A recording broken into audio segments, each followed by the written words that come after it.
Have you ever wondered how societies punish those they believe have betrayed them?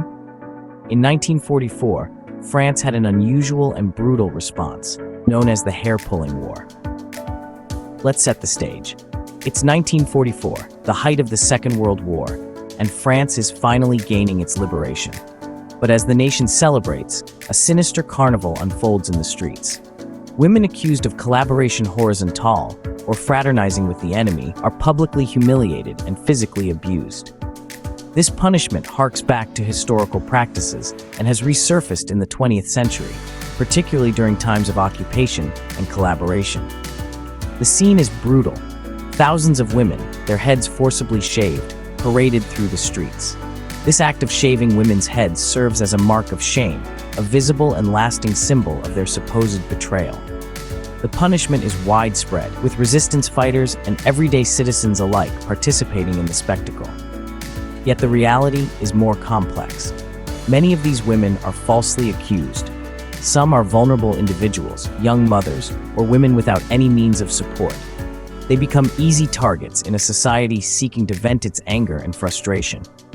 The estimated number of women subjected to this harsh punishment is at least 20,000, but some suggest the actual figure could be even higher. This was not a simple act of justice. It was a public spectacle, fueled by prejudice, resentment, and a desire for revenge. The punishment meted out to these women was harsh, and their treatment sparked mixed reactions. Some sympathized with their plight, while others harbored prejudices and suspicions. It's a chilling reminder of how societies can turn on their own in times of crisis. The hair-pulling war of 1944 is a dark chapter in French history that continues to evoke strong emotions and debates about justice, punishment, and the role of women during wartime. In reflecting on the hair-pulling war of 1944, we are forced to confront the harsh realities of societal punishment and the vulnerability of women in times of war. This dark chapter in French history is a painful reminder of the atrocities that can transpire when humanity loses sight of empathy and justice. We have journeyed through the historical context of this period, delving into the widespread practice of head shaving as a form of punishment.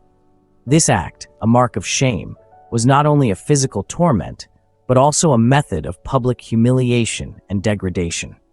It was a practice that was sadly not limited to the guilty, but extended to the innocent, those falsely accused, and those in vulnerable situations such as young mothers and women without means of support. We've grappled with the staggering numbers, with at least 20,000 women estimated to have been subjected to this ordeal. Some suggest the actual figure could be higher. Each one of these numbers represents a personal story of humiliation and suffering, a story that has been etched into the annals of history. The debates surrounding this incident continue to this day. There are those who sympathized with the plight of these women and those who harbored prejudices and suspicions. The act of head shaving was eventually condemned by some resistance leaders, yet the impact of this dark chapter lingered for years to come. In our reflection, we are prompted to consider the implications of these events in the present day. How does it influence our understanding of societal punishment, of public shaming, of the treatment of women in times of crisis?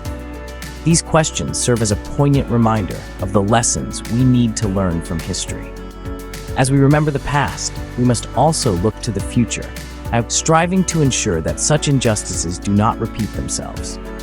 The hair-pulling war of 1944 serves as a stark reminder of the consequences of societal punishment and the need for empathy, understanding, and justice in times of crisis.